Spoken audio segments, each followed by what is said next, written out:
प्रशांत जी शर्मा साहब, रामविलास जी, लक्ष्मण जी, सुरेश भट्ट साहब, समस्त सम्मानित, वहां तो कुछ जाना लंबा टाइम लेट 2 बजे पहुंचना था वहां, जीएल साहब, कमल जी, ठाकुर साहब एवं कांग्रेस पार्टी के समस्त इस समारोह में उपस्थित समर्पित निष्ठावान साथी। जैसा आपको पता है, पूर्व वक्ता ने बताया, जो उनको कहना था वो कह दिया और आपने सुना। मैं सिर्फ ये प्रार्थना करता हूँ इसमें अमल करना। ये चुनाव एक व्यक्ति का, 2 व्यक्ति का, उसका नहीं है। मैं देखता हूँ 2 पार्टियों का भी नहीं है। ये चुनाव इस देश के भविष्य का है। इस देश में प्रजातंत्र बचेगा या नहीं बचेगा, आधी चलती रही, किसी का कुछ नहीं होने वाला। आपका चूल्हा जलेगा या नहीं जलेगा, आपके बच्चे को रोजगार मिलेगा या नहीं मिलेगा, आपके घर में पानी आएगा या नहीं आएगा, ये विषय है। और ये इसको भटकाने के लिए, क्योंकि इनके पास 10 साल बाद कोई जवाब नहीं है। आपको जाति, बिरादरी, धर्म से उलझ जाएंगे।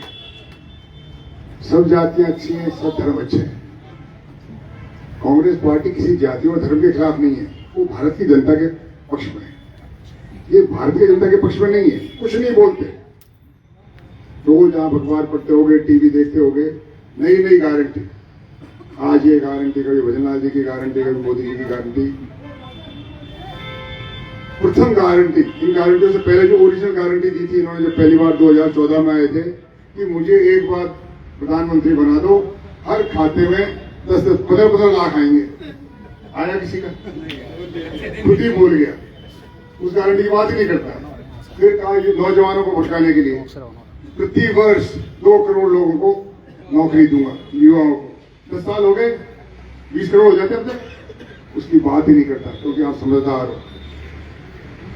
भ्रष्टाचार खत्म कर दूंगा। आज भ्रष्टाचार, ऐसा भ्रष्टाचार किसी देश में नहीं हुआ है जहां सरकार पुलिस भेज के, सीबीआई भेज के, ईडी को डराते हैं। वो डरते हैं, आते हैं, पैसे दे के जाओ। नेता है, पार्टी बदल। अगर आपकी आवाज, आपकी कमर तोड़ना चाहते हैं उनके शासकीय शक्ति से, नेता नेता की जाने, आप जनता हो। आपका भविष्य किससे बनेगा? देश की नीतियों से। और देश की नीति कौन बनाएगी? आपके प्रतिनिधि। मैं बहुत ज्यादा मिनटों के आगे जाना, मैं 2 चीज बता दूं। आज बीजेपी का कोई भी कैंडिडेट हो पूरे हिंदुस्तान में खुद के नाम पे वोट नहीं मांगता, पार्टी के नाम पे वोट नहीं मांगता, मोदी जी के नाम। और सही है, एक गारंटी मोदी दे रहा। भारतीय जनता पार्टी तो खत्म हो गई, भाजपा की कोई बात नहीं करता। अब की सरकार मोदी सरकार, तो वो तो उनका विषय है। आप मेरी बात सुने, मोदी जी का कौन एतबार करेगा? अडवाणी जी एतबार नहीं करते, मुरली मनोहर जी जोशी नहीं करते, गडकरी जी भी नहीं करते। ये पार्टी के राष्ट्रीय अध्यक्ष रहे हुए हैं, आरएसएस के आदमी हैं, वो विश्वास नहीं करते। मैं जाति बिरादरी की बात नहीं करूंगा, धर्म की, फिर भी अगर ये ज्यादा धर्म की बात करते हैं, मुरली मनोहर जोशी ब्राह्मण थे, गडकरी जी ब्राह्मण है, ये राष्ट्रीय अध्यक्ष है, ये विश्वास नहीं करते। तो यहाँ के लोगों को भी सोचना चाहिए। आप वैसे ढिढोरा पीट रहे हो, गडकरी जी से ज्यादा कौन जानता होगा इनको? उसका रोज आप वीडियो देखते हो कि साहब एक मीडिया से नहीं चलेगा, व्हाट्सएप यूनिवर्सिटी से नहीं चलेगा, गोदी मीडिया से नहीं चलेगा, कपड़े बदलने से देश नहीं चलेगा। ये नौजवानों को नंगा करके, बेरोजगार करके क्या देश को उड़ाओगे आप? एक शब्द बोला हो नौजवानों के बारे में, किसानों के बारे में।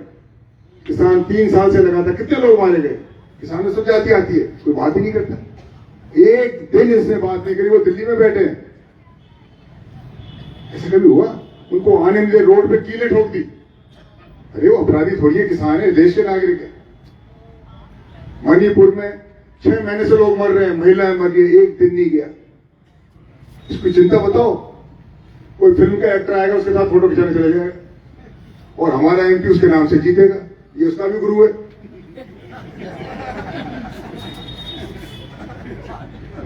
ये आप देखिए ना, क्या है मेरा वोट मोदी जी को। भाई तो 10 साल का तेरा हिसाब दे, वो तो नहीं देता तेरा गुरु। तो तू तो बता दे, गुरु कुछ नहीं देता। ये कहता मोदी जी का हाथ मजबूत करने। तो ये आपको निर्णय करना है, क्योंकि मोदी जी की जाने पूरे हिंदुस्तान के प्रधानमंत्री है, पर यहाँ का एमपी तो बनेगा जिसको आपका वोट मिलेगा। एक बार मुझे कोई एक आदमी कह दो, किसी भी पार्टी का हो, किसी भी जाति का हो, किसी भी धर्म का, कि जो यहाँ के 10 साल से सांसद है वो भले आदमी, योग्य आदमी है, काबिल आदमी। यार आप काबिल भी नहीं बोलते, फिर भी वोट दे रहे हो, फिर तो समझ में नहीं आती। सवाई माधोपुर की जनता तो देखते समझ गई थी, तो हो सकता है कम बुद्धिमान हो, वो शिक्षित हो, आप ज्यादा पढ़ा लिखा, बनास को पानी पियो, हो सके ज्यादा होशियार हो। नहीं, कुछ तो सोचो। अगर ऐसी कटुता आप करोगे, देखो देश दुनिया किसी के लिए रुकती है। आप अपना भविष्य, अगर आप अच्छा काम करोगे आपको फल मिलेगा, बुरा करेगा बुरा आपका ही होगा, किसी दूसरे का कुछ नहीं होने वाला है। मैं आप बता रहा हूं, कृपया ऐसा नहीं हो जाए कि फिर दुनिया का आप में से विश्वास होता है। क्योंकि कोई भी आदमी इस देश में बिना जाति का नहीं है, बिना धर्म का नहीं है और बिना ईमान का नहीं। आप गरीब हो सकते हो पर ईमान के लिए लड़ते हो, न्याय के लिए लड़ते हो, और न्याय कब होगा जब सबके साथ न्याय होगा। पूरे दुनिया में विश्व महामारी फैली थी, कोरोना फैली थी पूरी दुनिया में, लाखों लोग मारे गए। किसी ने मास्क लगाया, किसी ने इंजेक्शन लगाया, किसी ने गोली खाई, और आपका विश्व गुरु जो यहाँ बैठा है 10 साल से कहता है गोबर से नहालो ठीक हो जाएगा, और फिर भी वोट दो, तुम्हारी मर्जी है भाई, मैं तुम्हारे बार बार हाथ जोड़ूंगा। ऐसा महापुरुष से यही मिलेगा, गोबर सु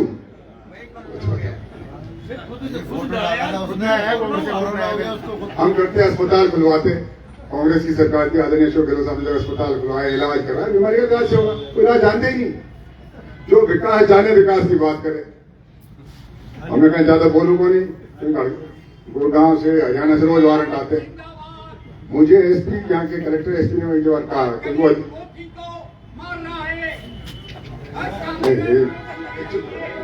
हटा दे।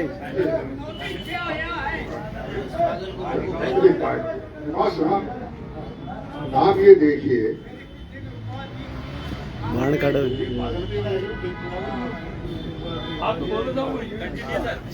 आप ये देखिए इस देश में एक बार किसी का भी आप देख लीजिए, 10 साल से सांसद हो, एक सवाल आपने लोकसभा में बताया हो, स्टार्ट क्वेश्चन हो, तारांकित है अतारांकित, गांव की जनता के बारे में, यहाँ के युवा के बारे में, यहाँ के किसानों के बारे में।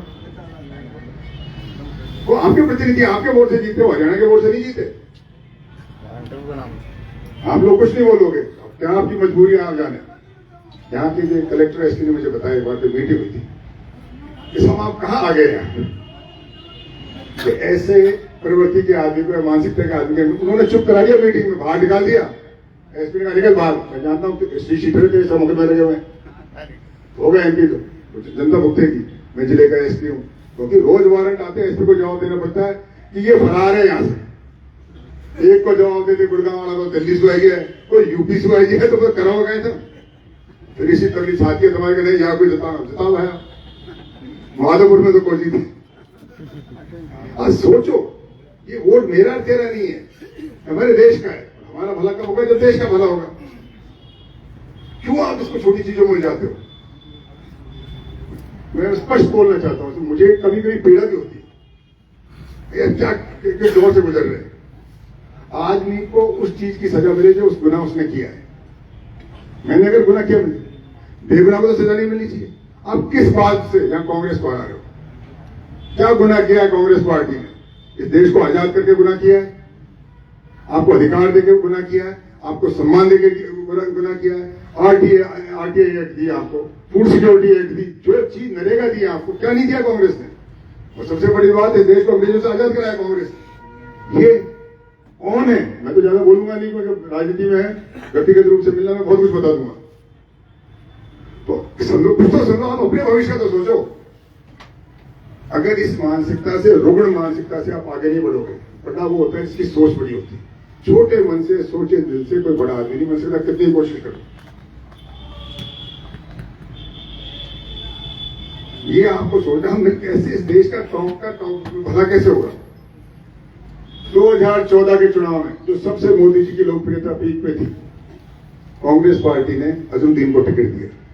कांग्रेस को पता था अजहरुद्दीन हैदराबाद का है, कांग्रेस को यह भी पता था मुसलमान है, पर सांप्रदायिक एकता का मिसाल देके आप पे भरोसा करके उन्होंने टिकट दिया था। अजहरुद्दीन का कुछ नहीं बिगड़ा, अपना विश्वास खत्म हो गया। पार्टी कैसे विश्वास करेगी? नमो नारायण जी को दिया, चलो भाई इनको दे दो, फिर भी नहीं हुआ। अब कौन जाएगा टिकट लेने? वही वोट है, फिर ध्यान रखना अगर दोगे नहीं तो फिर भाई दूसरा हाथ भी नहीं पकड़ेगा। कहीं तो चुनाव लड़ोगा, पंच को, सरपंच को, सीआर डीआर फिर जिला प्रमुख एमएलए भूल जाता है।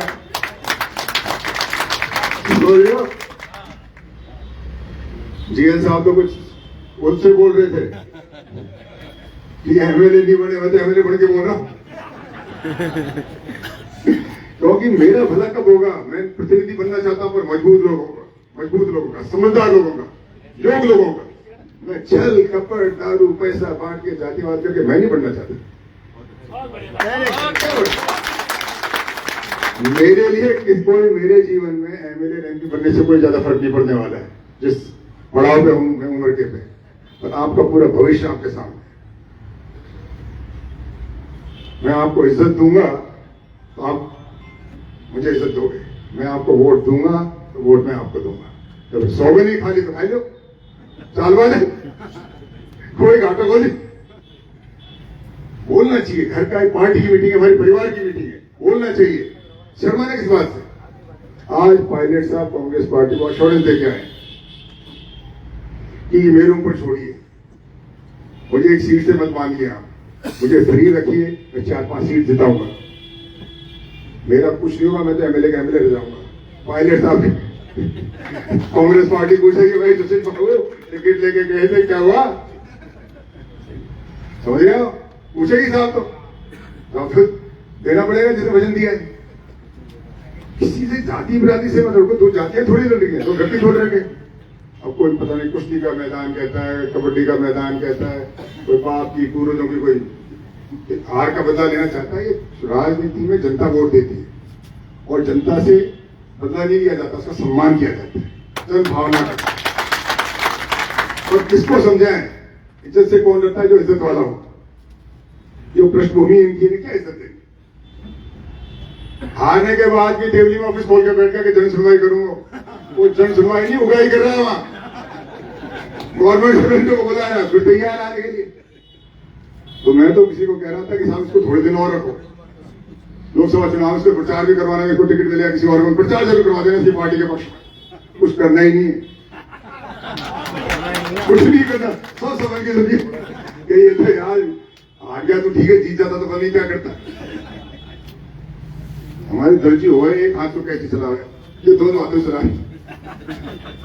सब जेब खाली कर दी।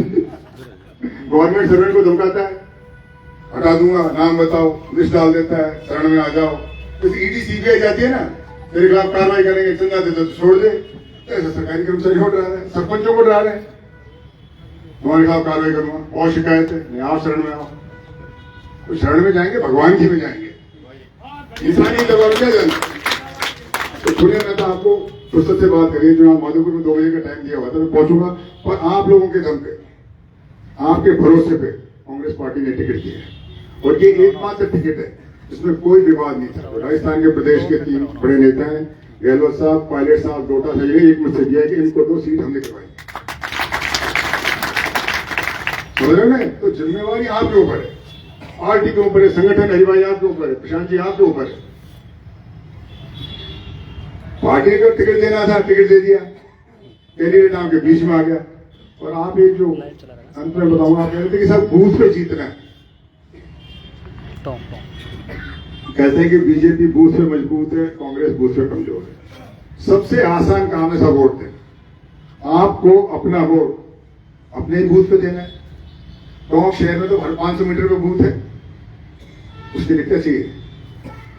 किसी के कंधे पे बैठ के जाओगे? आपके लिए गाड़ी लेके आए, सारे दिन फिरते हो तो कोई नहीं पूछता, लगता और उससे तो नहीं था, गाड़ी भेजो। तो बारात में जा रहे हो क्या? खुद का काम है, खुद का वोट है, दे पार्टी का अगर कहता है, अच्छा है तो वोट दो। मैं देख रहा हूँ टॉप में कुछ हो गया, कोई दुआ करता है, कोई क्या करता है, वो करता है। शहर 1 ऑफिस 150, गजब हो गया ये भाई, आपका शहर है।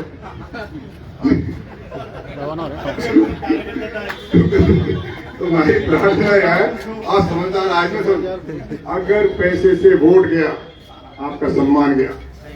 जिसने पैसा खर्च करके वोट लिया आपकी इज्जत नहीं करेगा, उसने खरीदा है, आपका वोट लिया नहीं है। जैसे अपन किसी दुकानदार की दुकानों को सामान खरीदने जाते हैं, वो पैसे लेता है तो फिर उसको धन्यवाद थोड़ी देते हैं, भाई पैसा दिया है, ऐसा थोड़ी मानो, फ्री में दे दो पैसा मानो, ये सोच लो जो कर। तो आप क्या प्रशांत जी ने कहा था कि कार्यकर्ता कुछ भी करे फिर भी सम्मान करना, जो सम्मान योग होगा, सम्मान प्राप्त होगा, सम्मान होगा। कौन नहीं करेगा भले आदमी का सम्मान?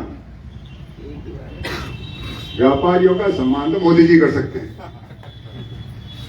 अडानी जी क्या माने, और उनको नाम भी बनाना चाहता हमको, समझ रहे हो? हम कार्यकर्ताओं की पार्टी है, जन भावना से जुड़ी पार्टी है, और जनमानस का हमारे विश्वास है। आप हम सब मिलकर जिताएं, कांग्रेस की जीत होगी ना, कोई व्यक्ति की, कोई जाति की और धर्म की जीत नहीं होगी। ये कांग्रेस पार्टी होगी जिसमें सब जातियां और सब धर्मों के हित है। ये मेरी आपसे प्रार्थना है। फिर मिलेंगे, विधानसभा मीटिंग करेंगे। आज तो आपके सामने रूबरू आना चाहते, मैं हूं भाई, कोई कहते देखा ही नहीं कौन है क्या है। मेरी दिक्कत ये थी, मैं देवली उनियारा का विधायक था, मैंने कभी तोड़ा ऐसी नहीं किया, मैं भालपुरा नहीं गया, निवाई गया, टॉप शहर में नहीं घुसा, क्योंकि मैं किसी के एक दूसरे के कार्य क्षेत्र में हस्तक्षेप नहीं करता था, मैं खिलाफ नहीं था, अपनी सीमा में था। मैं माधोपुर नहीं जाता था कभी, मेरे गांव वो भी विधानसभा बावनवास वहां नहीं जाता। तो मैंने बावनवास वालों से बात करी कि वोट मांग पाऊं कि तू शर्म कायम करे, बिल्कुल मत है जो। अब पूरी विधानसभा को एक दिन दे रहा हूं मैं कि आप अपना काम करो, तो वो फिर लेकर कहता हूँ संभालो, आप माधोपुर से छोड़ दो। कोई गंगापुर वाला नहीं कहता, कोई माधोपुर वाला नहीं कहता, कोई कटार वाला नहीं कहता। उनके भी है, आपकी शोहरत वहां भी पहुंच गई है, ठीक है ना? भले आदमी की शोहरत तो पूरी जगह पहुंच जाती है। तो वो लोग भी चिंतित है, क्योंकि एक लोकसभा है, उनकी भी नाक नीचे होती है, यार हमारा कैसे प्रतिनिधि बन गया। वहां भी सब जातियां, सब धर्म वहां भी है, सभी है ना, जितने यहाँ उतनी वहां होंगे। तो वो क्या है, तो आप ज्यादा होशियार हो, बेवकूफ है, बोल अंसराज, बोल देगा नहीं तो बोल। तो मैं इसलिए आपसे प्रार्थना, आगे हम कोई काम असंभव नहीं है, अगर हम सब मिलकर करें, भावना से करें, हमारा शरीर भी हो, हमारी आत्मा भी हो, हमारी भावना भी हो। भावना इतनी बड़ी चीज है, अगर आपका मन सच्चा है। माउंट एवरेस्ट दुनिया में सबसे ऊंची पहाड़ी है, वहां ऑक्सीजन की कमी होती है, विकलांग भी चले गए, महिला भी चले गई, हौसले से गए। तो आप तो इंसान है, अपना खुद का वोट देना, खुद के बूथ पे देना, क्या चीज बीच में आ गई? तो ये मेरी आपसे प्रार्थना है, कांग्रेस पार्टी का समर्थन दीजिए, कांग्रेस पार्टी आपका आशीर्वाद चाहती है। जय हिंद, जय भारत।